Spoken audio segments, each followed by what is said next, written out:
નમસ્કાર મિત્રો, તમારું સ્વાગત છે મારી હવામાન માહિતી આપતી યુટ્યુબ ચેનલ ઉપર।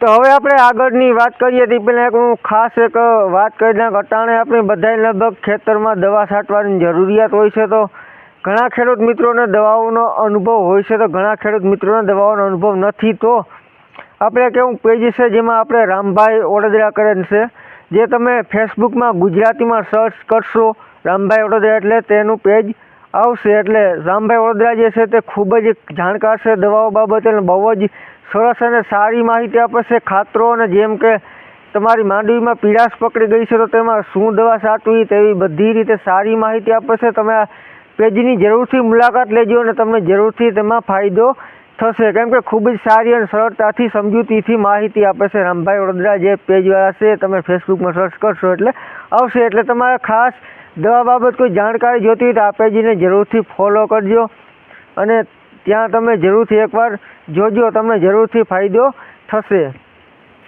હવે આપણે હવામાનની ખાસ વાત કરી લઈએ તો હવામાન બાબતમાં ત્યાં જોવા જઈએ તો આપણે રેણા ઝાપટાનું પ્રમાણ જોવા મળે છે, અને ગુજરાતના જે સૌરાષ્ટ્ર કરતાં જે ગુજરાતના ભાગો છે ત્યાં આપણે હળવો મધ્યમ વરસાદની એક્ટિવિટી જોવા મળે છે। જો કે એકલ દોકલમાં થોડોક વધુ વરસાદના પણ આપણે વાવડ મળી રહ્યા છે। બાકી સૌરાષ્ટ્રમાં આપણે મોટા ભાગે હળવો અને રેણા ઝાપટાનું પ્રમાણ છે તે જોવા મળી રહ્યું છે।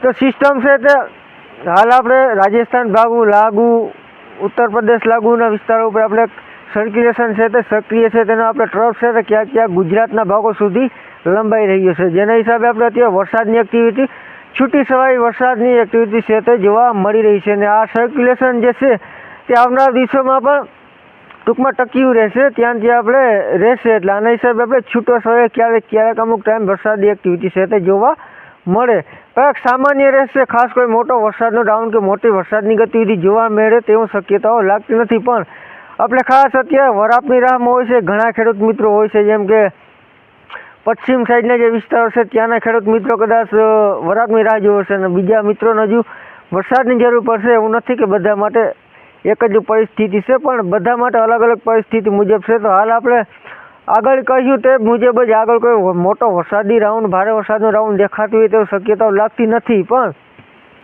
1.5 કિલોમીટરના લેવલના ભેજવાળા પવનો તેમજ ક્યારેક મિડ લેવલના ભેજવાળા પવનો તેમજ જે સર્ક્યુલેશન છે તે 15 તારીખ બાદ આંશિક રીતે થોડું ગુજરાત નજીક પણ આવે તેવી શક્યતાઓ લાગી રહી છે। તો ફરીથી આપણે છૂટો છવાયો વરસાદ છે તો જોવા મળી શકે છે કે અમુક વિસ્તારોમાં ટૂંકમાં છૂટો છવાયો છે તે રેણા ઝાપટાનો પણ કદાચ વધારો થાય 15, 16, 17 આજુબાજુ આવી રીતે ટૂંકમાં વાતાવરણ રહેશે, ધાબળિયું વાતાવરણ રહેશે। ટૂંકમાં એકદમ જે આપણે તડકો હોય, વરાપ હોય તેવી વરાપની શક્યતા આંશિક રીતે ઓછી છે।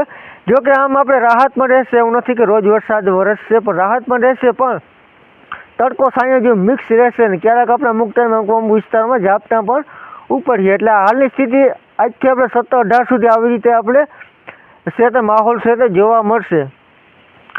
એટલે હવે ખાસ આપણે વાત કરી લઈએ કે અમુક મોડલમાં આપણે અરબ સાગરમાં એક સિસ્ટમ બને તેવી શક્યતાઓ બતાવી રહ્યા છે। જે આપણે GFS મોડલ છે તે આપણે 18, 19 તારીખ આજુબાજુ આવી રીતે એક અરબ સાગરમાં સિસ્ટમ બતાવે તેવું બને તેવી શક્યતાઓ બતાવી રહ્યા છે, પણ હાલ તે સિસ્ટમ બન્યા બાદ કઈ બાજુ ગતિ કરે, આ કોઈ અસર કરતા રહેશે કે નહીં, આ બધું હજી બહુ દૂરની વાત છે। અને અરબ સાગરમાં સિસ્ટમ બને એટલે ત્યાં જ્યાં સુધી 2, 3, 4 દિવસ સુધી આગળ ન હોય ત્યાં સુધી કોઈ પણ અંદાજમાં આવતો નથી। એટલે આ સિસ્ટમથી આપણે વરસાદનો રાઉન્ડ આવશે અથવા અહીં થશે અહીં થશે તે કોઈ પણ શક્યતાઓ અત્યારે આપણે ના લેખી લેવી, પણ એક આંશિક રીતે કદાચ બને તો તેના ઉપર નજર રાખવાની કઈ બાજુ ગતિ કરે, પણ ત્યારબાદ તેના હિસાબે આપણે વરસાદનો રાઉન્ડ આવશે કે શું થશે તેમાં અત્યારે ખાસ કોઈ શક્યતાઓ ન આપણે લેખવાની રહીએ કે ભાઈ આના હિસાબે આપણે વરસાદનો રાઉન્ડ આવશે, પણ આપણે શક્યતાઓ